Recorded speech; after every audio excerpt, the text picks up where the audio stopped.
اعوذ بالله من الشیطان الرجیم بسم الله الرحمن الرحیم. دمو ډیرو قدرمنو میډیا والا اول خو سلام تاسو ته پیش کوم. سلام د بعد پیر صاحب خو ټوله دنیا ته معلوم دی، ډیرې تفصیل څخه خبرې وکړي. عزت ګل اجین څه پټ سړی نه دی، د مو قوم مشر دی، لکه هغه تفصیل څخه خبرې وکړي. خو دا نن کوم مو پریس کانفرنس کوم دا یوې وجې نه کوم. هغه وجه دا دی چې تقریبا 2007 نه لکه مو لګیم لکه د خلکو د کورمېوالو ډېرې ګیلې بار بار میډیا باندې نن سبا ورکوي. مو خاص کر د نن پریس کوم دا صرف واحد دا دی چې د عوام غریب و امیر انپړه و پړه هوا ټول دی خبره نه خبر شي. اول خبره خو چې مو دا کوم څه پهله مو د جرګې ته راغلم، د جرګې چې ډېر نقصانونه شوي وو جرګې طریقې سره هغه کوم شهیدان ورته او نقصانونه ډېر شوي وو او د کورمېوال یا حکومت بالکل مو سره امداد نه دی کړی او مو جرګې طریقې سره مو خلکو عزت سره د دې ګور کپان وکړه مو دپان کړي. باقی دین علاوه ډېر خلک ورکې شهیدان شوي وو، ډېر خلک بېکوره شوي وو، کلیم ډېر ورکې والي شوي. هغې طریقې سره مو د جرګې والا لاړم، هغه چې مینګانو که هغه جواد حاجي و که پیرهدار پیر و، لږ دا خبره په کار دی چې دغه کورمې والا حوامي واوري. هغه جواد حاجي و یا پیرهدار پیر و، شوکت الله و، د مو پټه ممبران راګرد کو. هغه مو وزیر اعظم صاحب سے بلو کو سوال زری محنت هم وکړو. هغه تقریبا 1 ارب 74 کروڑ روپی مو راوړې. 1 ارب 86 کروڑ یا صحیح دی 86 کروڑ روپی مو راوړې. څنګه دیږي کې دیو والا کمیټي مو جوړه کا څه هغه خالص کوم بېکوره شوي وو، هغه خالص کوم شهیدان شوي وو، هغه ورته لږ څه نه څه سکون میلاو شه، خدای رحم وکړي. هغه تکلیف د جرګې خپل مینات و دا په کار دی چې د جرګې باندې لږ د کورمېوال ځان معلوم کړي. باقي چې غنې علاوه د چې نقصانونه شوي دي څنګه ته مو حکومت ته بار بار ریکویسټونه کړي دي، خو د حکومت کې دی شي وس نو ورسېدلی. جرګې ځان ته نه یې لیدلي، خپل سره ته یې نه لیدلي، خپل مرګ ته یې نه دي لیدلي. تقریبا څنګه شهیدان مو خپلو ځایو ته رسولی دي، عزت سره ورته حواله کړي دي. دا د جرګې یو کردار وجي. دویمه خبره چې اوس موقع باندې که دیو مو ته بار بار دغه خبرې کوي چې د جرګې والا ارسي او بیا څي د خبرې مو باندې ډېرې بادې لګېږي. دې خبرې باندې مو لږ خفګان هم شته. ځان خبره وه بعد کې خبره کوه، نه که دا فیصلې نه وي فیصله دا فیصله هغه وخت ما کړي دي اروپا چې دا مو مري کې نوسو دي کې هر شی دا فیصله شوي. فیصلې باندې دوره عام نه پر یاد کړی دی مو جرګې ته چې دغه فیصله نه دی عملي شوي. هېڅ کله مو ته یو پاریک هم نه دی راغلی چې ما ته ویلي وي چې دا فیصله تاسو کړې دی دا نه عملي کېږي. په کار وه چې دیو مو ته خپل فریاد پریکینو رسولی وی، حکومت به نه کوله، خو مو ته د یو حق جوړېده چې دیو مو ته دغه فریاد کړی وی چې دا مو فیصله د نه عملي کېږي. فیصله که شوې دی په هغه وخت که هغه د جایداد فیصله دی، جایداد مو خپله طریقه ورشي لیکلي دی، هغه واضحه دی، پټه نه دی، دا پیل یوست دی. که هغه د شهیدانو ولا خبره وه، شهیدانو مو بل خپل مو ورته نیک یم خونبخا یم هغه موقع باندې مو خپله لنډه کړه. که د چا کور ړنګ شوی دی هغه کور والا تاوان مو خپل ورکړی دی، مو جرګې ورکړی دی، حکومت نه م راخستی دی، یوه پاریک نه مو نه یې راخستی چې یوه پاریک نه مو غوښتی وي، نه هغه مو حکومت ته سوال کړی دی. هغه خونبخا چې کومه وه مو ورته نیک یم یا خونبخا یم هغه موقع باندې خدای رحم وه مو ټول هر شی خپل که چا شهید شوی دی که چا کورنک شوی دی هغه مو بالکل ځای ته رسولی دی. باقي خبره د کوم خلک علاقونه بار شوي ولې شوي یا په بازار وو یا په شلوزان تنګي وو یا په لاره علاقو هغه لاره علاقو نه مې خو ما ته داسې واضحې نه رسي خو هغه خلک مو یوې وکالات ته لاړو یو څه مو ورته سوال کړی دی ریکویسټ هم کړی دی چې ته راشه مو در سره یم که هغه بازار والا دي که هغه شلوزان تنګي والا دي که هغه بل ځای والا دي که هغه بل ځای والا دي دا ګیلې چې نن کوي په کار دی د مخامخ ما سره لږ کښېني لږ وضاحت دې وکړي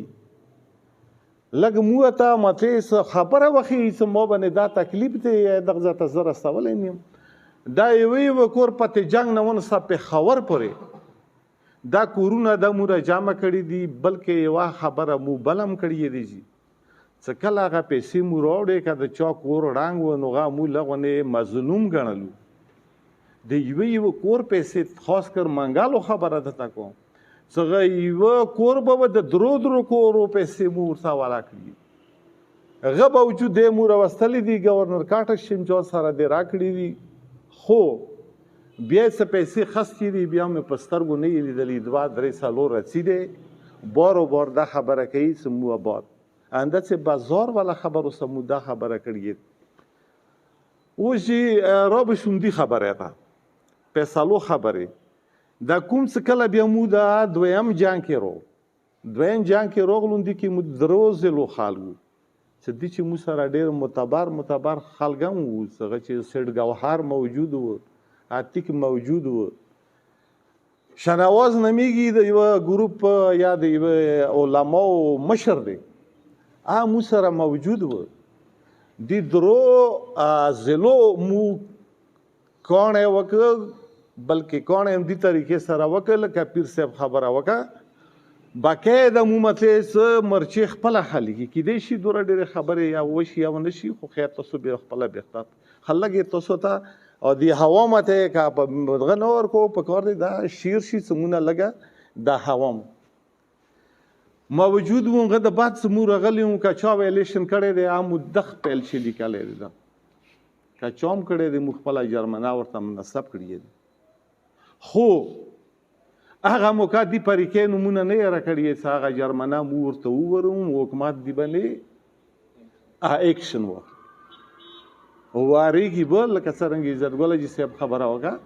بالکل به ورته دا شی سوړوي که حکومت د دې خبرې غام ونه کړ مو په خپله لمن ورته هر چې ته وي نسو دې شي به ورنه وخته بالکل باقاعده کوم که خیر وي باقي یوه خبره ما ذهن ته بار رسي ظلمونو بالکل ختم دی کورمې کې اسلام او د کورمې ډېر لوی پارټي کني د کورمې یوه خبره زه درته کوم چې د افغانستان لویه جرګه وه لویې جرګې کې کله مو لاړ وو د پټه نمایندګري مو کورمېواله ته والا کورمېوال مشر مو منلی دی تعلیمي مو منلی دی و د کوم خونبخا د کوم ظلم کوي دی هم نن مو ومنل چې تا چې څوره کرده وم غوره ته ظالم هم یې مو غځ افغانستان کې بین الاقوامي جرګې چې هم دي کورمېوالو نه نمایندګري ورکړې دي قسم ظلمونه شوي دي دا نه دی دا عزت بې ستري هم ورکې ډېرې شوي دي خو د مو موجوده څه کوم کار شوی دی موجوده مړ یو خو هسې مطلب څه حکومت سره هم داسې ما یقینا څه هم دغه نشته دی و عوام خو بستی کې یو کس په مطلب څه وری دغه نه روان وي د مو ورګزونه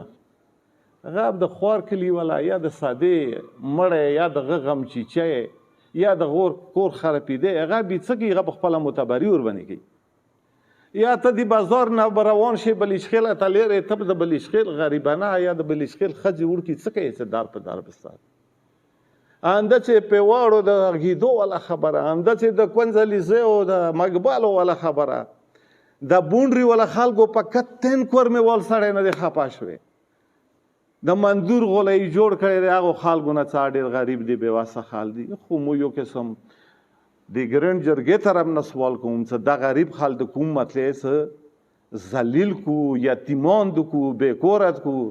معتبره لغونې خپل کلونه معتبري څرګنده کړه د غریبو خلکو دغه منځ نه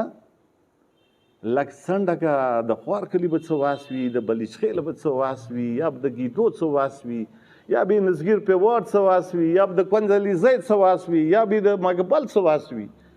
لږ دغه معتبر ورته لګیو چې ته خپلې سینې ته د ګلا راوړه خپل کور ته د غمجني راوړه مو هوښیاران یې چې یاره غم په کور ښه دی که په ورور نه هیڅ کور نه لرې وي په ورور هم ګزاره کېږي پته به هغو خلکو ته لګېږي چې پرونی هغه زنانه هغه کونډې یتیمان بګي ناست وي چې پلاران یې دی مړه شو زنانه یې داسې مطلب چې کانډ کپار شوې ماښام لاړ وي حالت به هغو ته پته لګېږي معتبره ته معتبري کې تا ته څه پته لګېږي همداسې نه دی ظلمونه شوي وي دي نه مخکې هم شوي وي دي نه مخکې شوي وي خو ته په الله یقین وکړه چې هغه ډاکټره چې لاره سادې کې مطلب چې کومه قاتل شوه و کومې طریقې سره قاتل شوه هغه زموږ هلوسینات چې کله لاړم د سادې حالات مو ولیده مونږ د سادې مشرانو حالات ډېر خراب چې هغو باندې کومه غمجنچي یا غمجني وه یقین سره زه درته یم چې هغه موږ سره نه وه د پورته د تشي خلکو سره نه وه نن موقع باندې چې د کوم غمچچي د شیاو علاقې چې د زنانو په باره چې یا د کوم ظلم په باره چې دی دا یقین سره درته یم یوه غمچچي دا دی چې خپلو خلکو په خفه دي هغې غمچچي یې په خفه دي بله خبره ورکړي دا دی چې ځان په خوا هم خفه دي چې نن که دا کار ما سره وشي دا کلام مطلب چې ځینې خبرې خپل حیا خپل عزت به هم خفه دي چې د دې څه کېږي دا سوچ په ورسا وي خو که د دې سوچ شیا قوم کوي خپل عزت ساتي د خپل ناموس فکر کوي په کار دی نن چې دغه شیا قوم راپاڅي